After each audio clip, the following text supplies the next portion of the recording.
All right, y'all, what's going on? It's Combo Breaker 99. I'm back with another video. All right, y'all, so good news, good news. I told y'all. Manon got a new opponent. Like I said, her new opponent is Jennifer Maia. That's right, Jennifer Maia and Manon Fiorot was scheduled to face off March 26th. They moved Manon out a few weeks, which is fine. By the end of this month, she's going to be facing Jennifer Maia on the Curtis Blades, Chris Dawkins card. I think that's a UFC Fight Night card, right?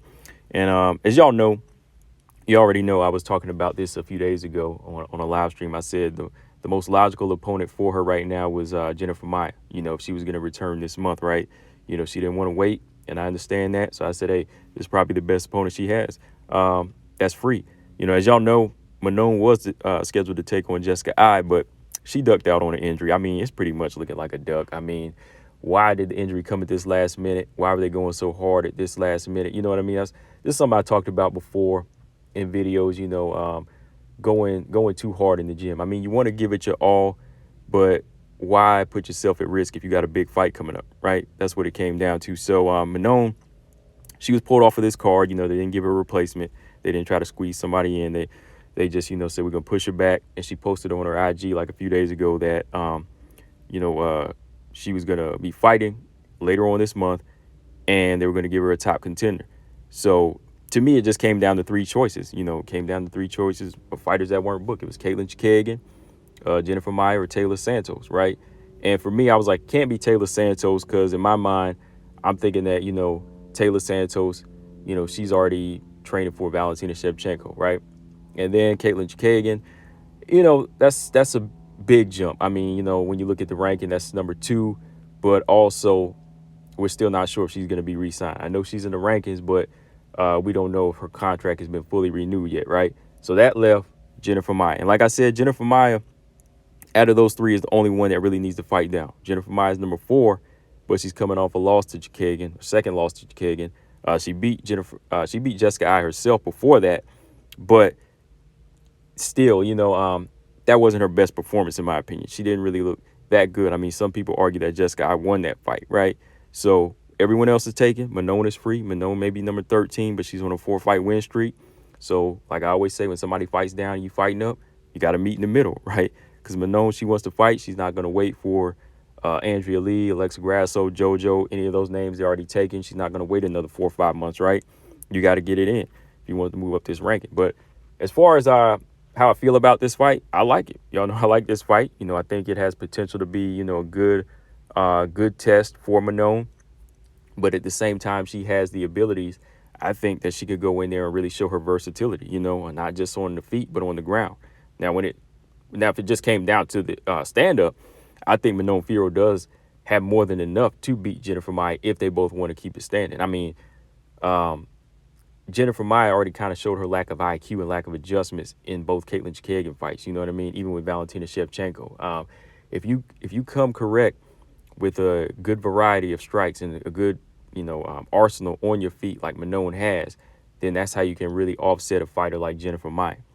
Jennifer Maia has very good boxing. As far as her basics. Her basics are good, but I think she's just too straight up and down. She's just too in and out. There's not too much versatility with her. She's not really good at, she can turn some angles here and there, but she won't commit. You know what I mean? She won't switch it up throughout the rounds. She'll kind of fall behind or just stick to the same thing, the same 1-2. And then her opponents, they can figure her out and just say, okay, I got this. Jennifer Maia, very strong, very durable, and has a lot of skills. But again, she just doesn't, I just feel like she just doesn't adjust enough into a fight. Like, she'll take the win if you give it to her, but even if the opening is there, she won't fully take it, if that makes sense. Like, if the opening is there, she's not going to take it, but if you just hand it to her, she'll take it. Like JoJo. JoJo was right there, so she took it. Valentina had a few openings, and she took them, but after that, she just kind of stopped adjusting. Jennifer Maia versus Katlyn Chookagian, that fight, both of those fights, there was a lot of openings there where Jennifer Maia could, just put the dog on Katlyn Chookagian, and they were wide open, but she just didn't take them. You know what I mean? So I think Manon Fiorot, she definitely has that ability going into this fight to showcase, her kicks, just her kickboxing and her basic boxing, just by turning angles and really keeping range here, making Jennifer Maia fight behind her. I think that She definitely has that. Because like I said, I know Valentina's a higher level opponent, but Valentina made it look easy.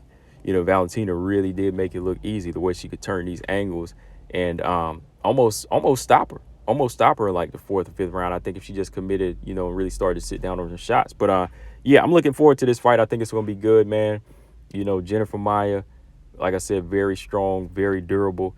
But I think she just lacks some of the adjustments. She lacks some of that, commitment. I think that, she's definitely a big test for Manon Fiorot, and this is what she needs to really open everybody's eyes because, I know everybody doesn't want to give her credit for the Tabitha Ricci fight. Some people say, oh, she didn't show enough dominance in the Maia Silva fight. But I think this is going to be her showing. A Manon Fiorot that's 100% can go in there, use her karate, use her kickboxing, use her boxing. She's going to mix it up. She'll be able to throw those hands, throw those kicks, get everything off. But you might even see her use her wrestling a bit here. If Jennifer Maia tries to take it to the ground, you might see Manon Fiorot go in there and showcase her physical strength as well and her abilities on the ground. Now, I really wouldn't recommend that she fight Jennifer Maia on the ground. Just don't give her that advantage. But, if it's there, she'll definitely have to make that adjustment. But overall, I think that Manon Fiorot, just looking at her tools and her skill set when it comes to the stand-up, if she can do what like those fighters like Caitlin Kagan did and Valentina, just switch it up and, just keep it moving. Even like Jessica I did. You know what I mean? I think that she can go in there and put on a dominant performance. Now, could she stop Jennifer Maia? Maybe on a cut or two, but Jennifer Maia is tough. She's not one that's that easy to stop. And if Manon couldn't stop Maia Silva, I don't know if she could stop Jennifer Maia. That's how tough Jennifer Maia is. But she could go in there and dominate for 3 rounds, I think. But yeah, guys, let me know in the comment section. This is going down later this month, March 26th. Let me know what y'all think. Combo Breaker 99. I'm out. Subscribe. Peace.